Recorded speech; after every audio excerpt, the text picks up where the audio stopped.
Hi everyone, it's Krieg here. I hope you're doing well. I thought I would make a different kind of video, one which is not discussing problems and ideas, but one which has caused me to have a bit of self-reflection.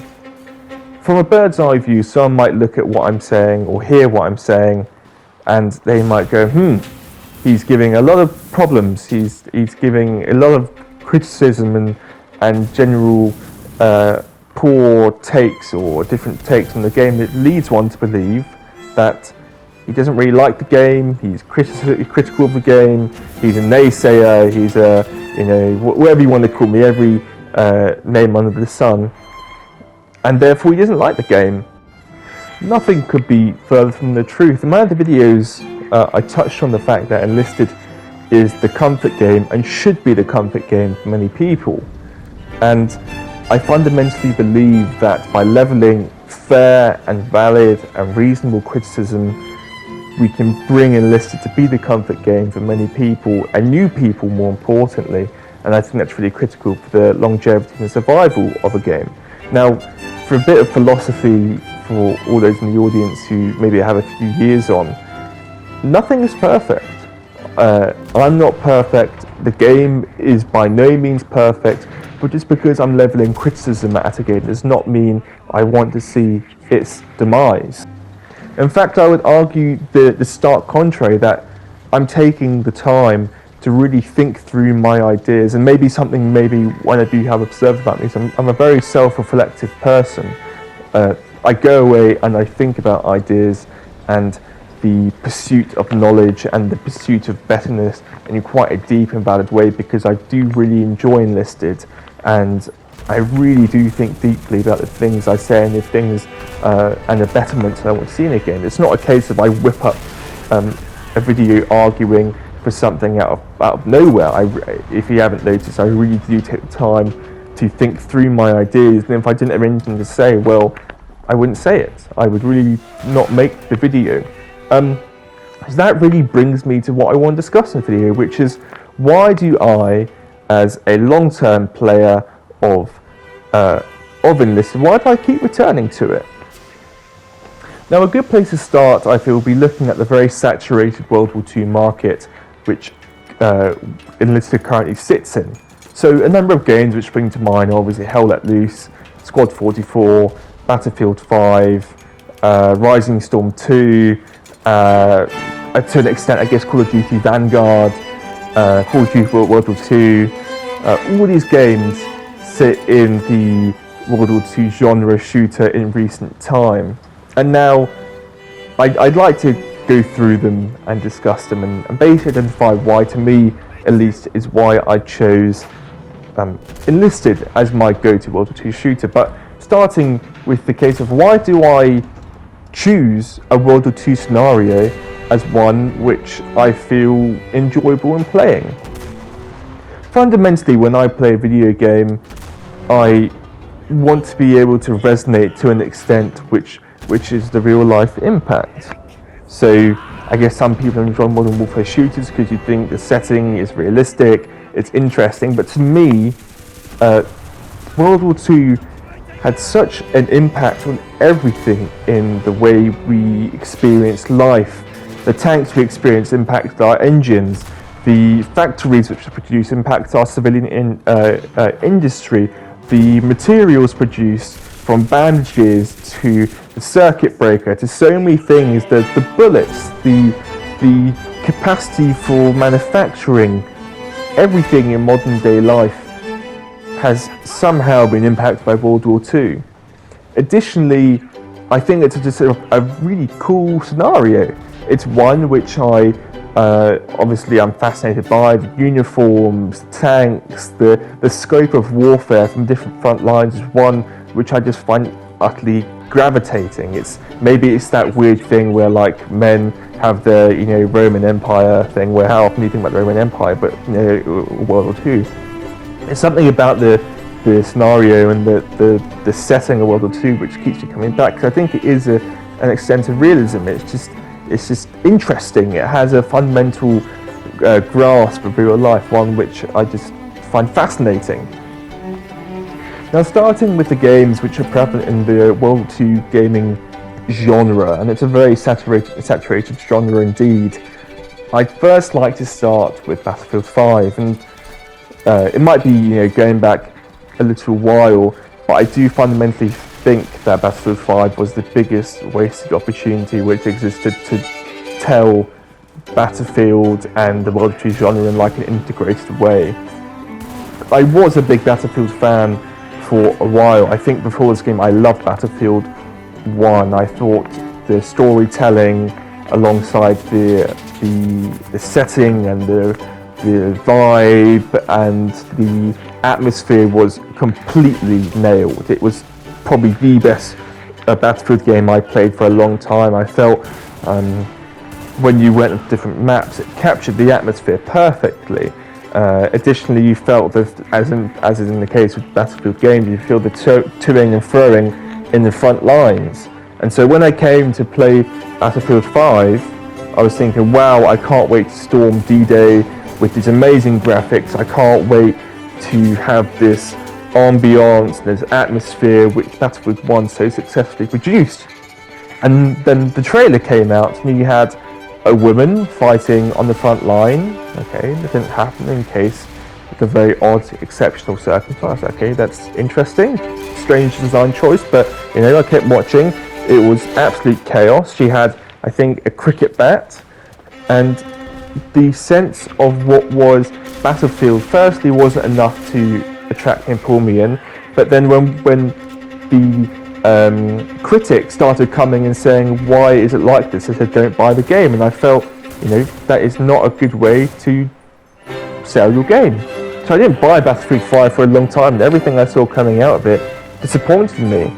I saw the gameplay to be lackluster. The campaign was fundamentally quite insulting because it replaced the stories of real-life soldiers. An example of that was the Norwegian campaign, which essentially said that these not real resistant fighters basically affected the heavy water production plant in Norway to stop the Nazis from developing an atomic weapon. And I felt that as not even as like a British person, but as like an enjoyer of history, that's just, you're replacing real life history with something fake. And I just felt that not to be a good use of a game. I thought it was just in poor taste. Additionally, I felt that Battlefield 5 just wasn't that good. The weapons handled bad, the sound play was poor. I've dealt with better maps. I felt that Battlefield 1 had this toing and froing of front lines, and they did that so much better than Battlefield 5. And I felt that it was such a missed opportunity. So then when you contrast that against Enlisted, it's just not comparable. When you set foot in Stalingrad or D-Day or Berlin, especially Berlin, the atmosphere, whilst you can criticise some elements of Enlisted, the atmosphere is spot on. They really have taken time to give a level of realism which other games simply haven't taken the time to do. And to me, that contrast between those two games is nice and day. When I'm playing a World War II shooter, I don't want to feel like I'm playing a World War II shooter light, or like a World War II shooter. I want to be playing like I'm in World War II. I don't think that's the correct thing to ask. So that's why I feel that, in terms of why I play in this, is that they've got the atmosphere of the game pretty much nailed. You feel like you're in that front line when you play it. Additionally, the gameplay of Battlefield 5 is not, to me at least, that rewarding. You have minor customization in Battlefield 5, and the weapons just don't handle that very meaty feeling of what a weapon should feel. The sound design is very poor. I feel like the movement is quite poor, and overall I was just not very impressed with the game. I felt it really was lackluster when you compared it against Battlefield 1, weapons which felt like they had a real oomph to them. And so the online gameplay really did feel like I was desiring something more, which Battlefield 1 offered and Battlefield 5 didn't. And so because you have that benchmark, obviously you do compare them, might be a fair comparison, but it's one made nonetheless. And so yeah, the gameplay of Enlisted, you can criticize it, you can say you want to be better, but it has got a nice gameplay loop, one which I feel like that's why I keep coming back to. The squad system, how you can upgrade your soldiers, change their appearance, do many things which other World War II shooters have tried to do and have failed. And so it produces a nice gameplay loop which fundamentally the other ones can't match. And it's a loop that I'm going to explore when comparing a different World War II shooter. Now, Hell Let Loose is the one I want to look at next. Hell Let Loose is one which is very interesting to me because I have put a lot of hours into Hell Let Loose.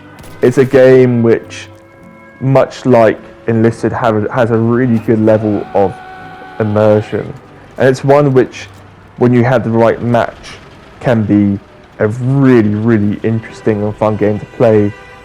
Some particular good elements which I feel it has over Enlisted is this sort of the commander role, how you have to communicate with your commander to carry out airstrikes and to do airdrops and to give you supplies, and really interesting mechanics which encourage collaboration just like it was a real war. Now I'm willing to cede that point to Hell Let Loose, that mechanic really does encourage you to think and communicate, which Enlisted could benefit from. Enlisted does therefore appear to be quite arcadey when you compare the two. However, when I think of what I want from a video game, people look at different things, they want different things, but for me personally, I'm a bit older now, I work full time. When I get home, I don't want to be stuck in a completely in this sort of a war zone, basically, where I'm completely having to communicate. And sometimes you want to play a video game because you want to pick up the controller, put down the controller, and switch off. You want a video game to be an escape mechanism, not just for your own sanity, but a way just to relax and have a good time. And after a long day of work, you want to, I don't drink personally, but you want to have a beer and you want to chill out. Hell Let Loose is not that game. You have to be so incredibly switched on. You really have to consider, unfortunately, all of the actions you take, because, just in case you pop your head out for a second too long, you'll get taken off by a sniper.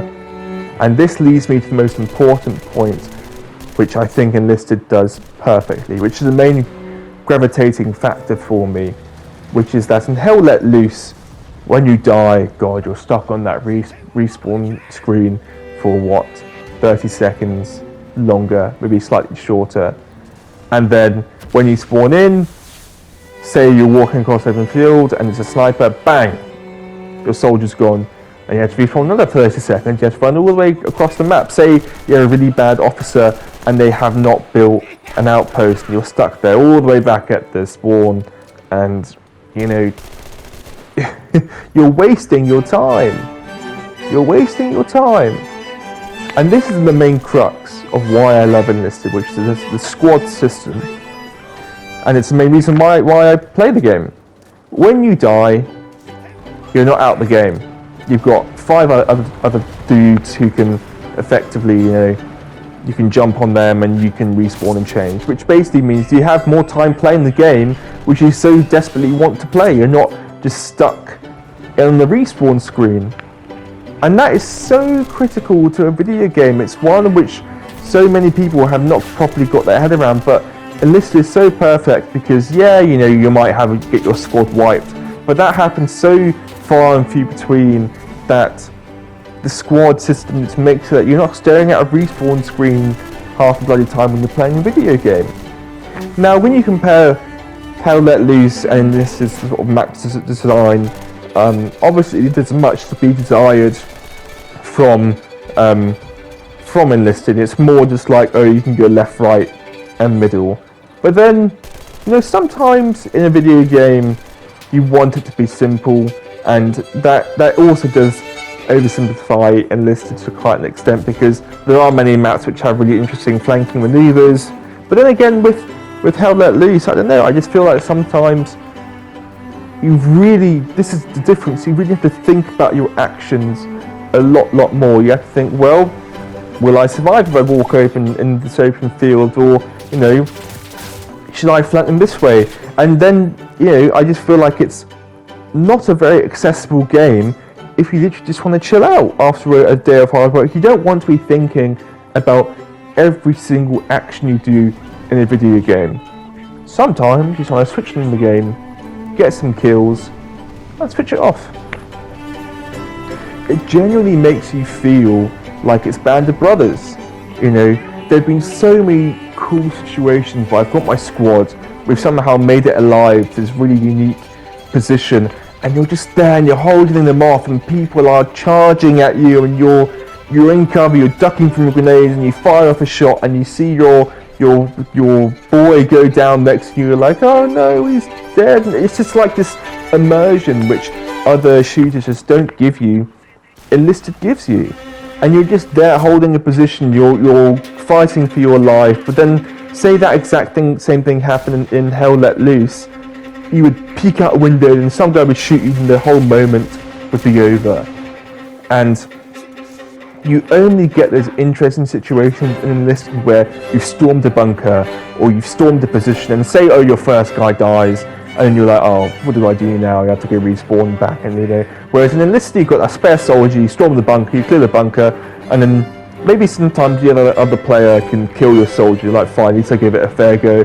But you don't sort of feel robbed from the opportunity of engaging in the game because you're staring at a bloody respawn screen half the time.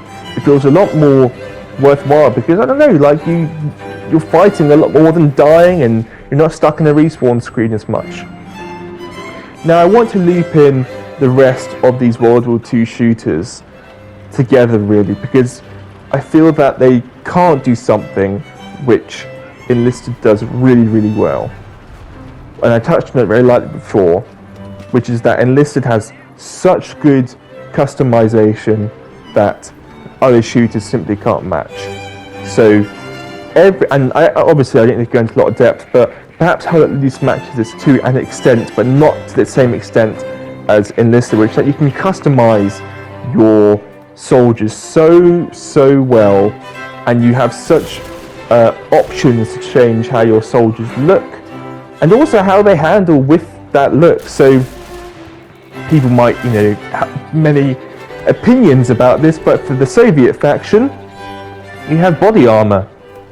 And I didn't know any other game which gives an asymmetric helping up to another faction, but it's fundamentally interesting that you can customize your soldier to have this betterment.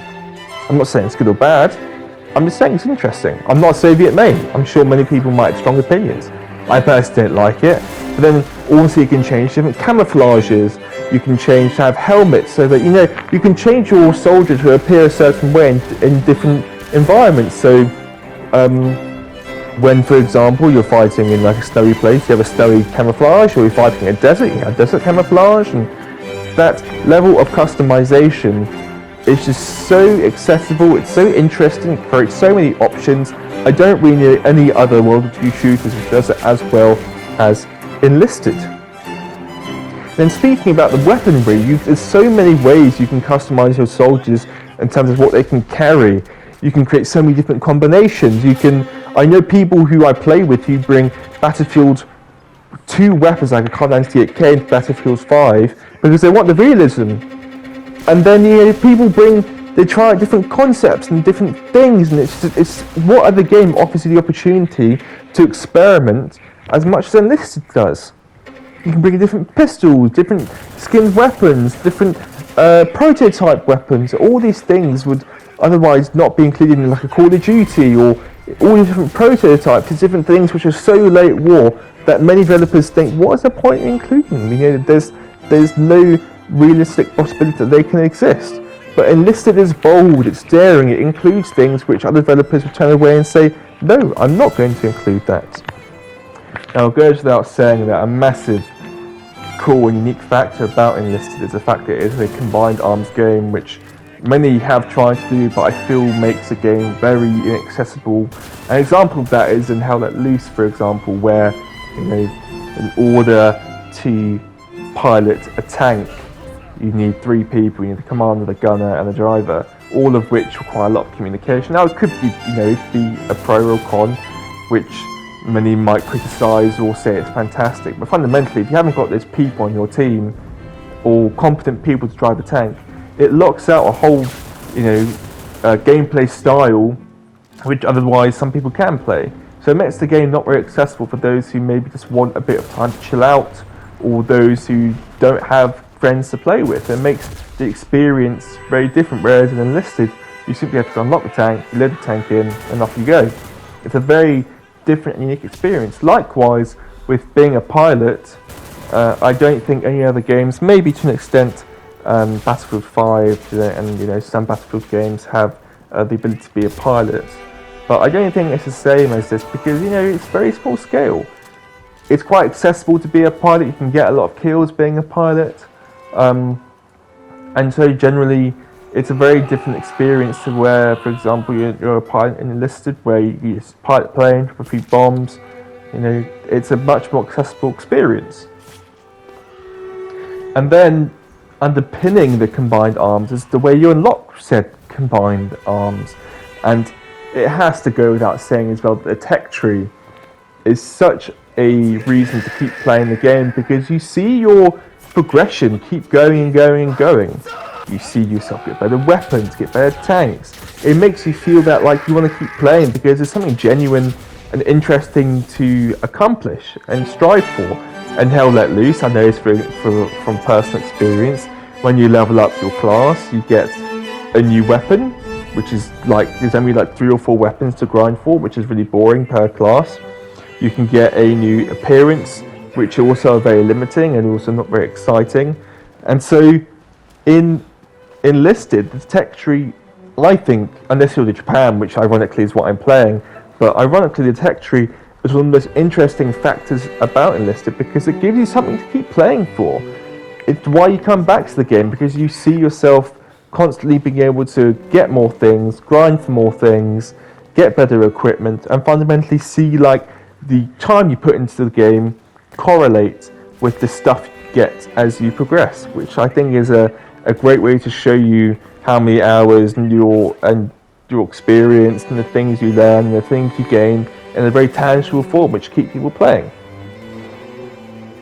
Now, moving on to a part of the tech tree which I feel is also a very unique factor to Enlisted, which other games can't do, or perhaps do in their own way, but I feel like Enlisted does it a bit better, is the specialist system. Now, other games like Hell Let Loose, Squad 44, to an extent some Call of Duty games offer their own take on what a specialist is, but I feel that because Enlisted has the squad system, it's very complementary, so it sort of means that as a player you have to think quite deeply and strategically about what specialists you want in your squad. Now, I've actually had a lot of discussion with people on the forum about what is the best sort of setup, and some people do medics, or some people don't take anti-tank or take a radio man or take an engineer, but fundamentally it offers a different sort of set of meta to discuss what is the best and what's the worst.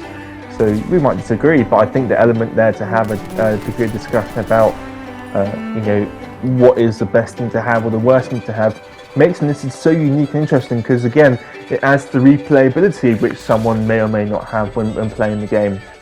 It means that when someone comes to play it, they're going to have a completely unique and different experience to what I'm going to have compared to what you're going to have, and that's what I think makes Enlisted so interesting.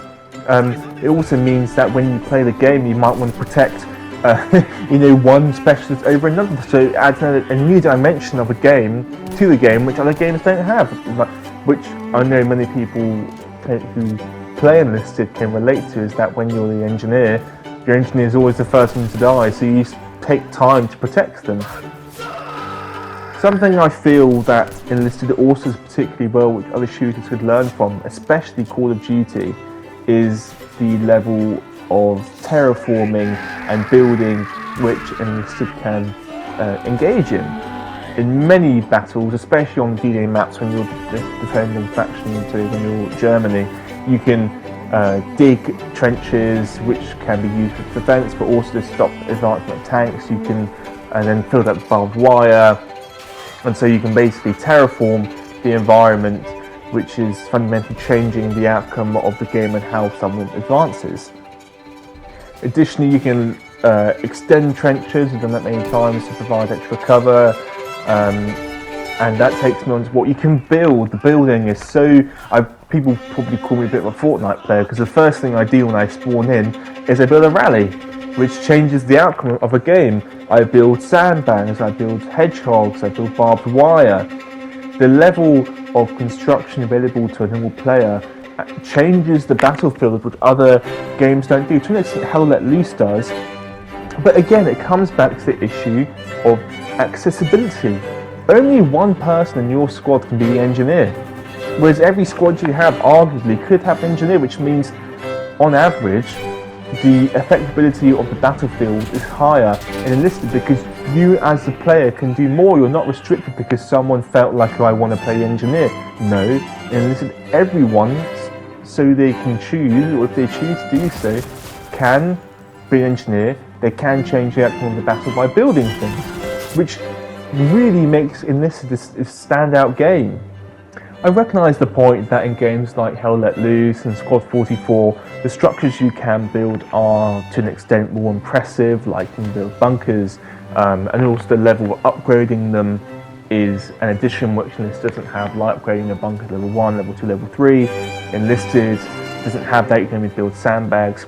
But I would put the point to many of you that I've played Enlisted before, and the level of access you have, people build so many more things. And in Hell Let Loose, you have people who just play the engineer and do nothing. And so there's not this level of access which Enlisted really benefits from. Anybody can be the engineer. Maybe I'm repeating myself, but anybody can build anything they want, whereas in Enlisted you are restricted by the level of things you can fundamentally build. Now this is where I want to bring the crux of my argument as to why I feel Enlisted is the best World War II shooter out there. Let's set the scene. You're playing Hell Let Loose. You kill one person, you push across that open field. You take the field, then in the corner of your eye you miss the soldier, he shoots you, you're back to the respawn screen. In Call of Duty Vanguard, Battlefield 5, you push across a corner, you shoot one guy, other guy comes around the corner, your reflexes aren't fast enough, and then you're dead, you're out, you won't respawn again. In Enlisted, it is such a unique, owing to the squad system, that the feeling to be a hero is so much more prevalent. You can spawn that tank, you can counter another tank, you can build that defense, you can really change the outcome of a battle if you play your cards right, if you flank the right way, if you move the right way, if you put your soldiers in the right position, if you have your tank in the right position, if you build the right thing. Enlisted offers such a unique and dynamic experience where if you know how to play and where to play it and in the right way, your skill is rewarded. And that is so unique to be in a World War II game, or any game specifically, or generally for example, where if you know how to play, you can be the hero. You can change the outcome of the game, whereas in other games, your actions are largely moot.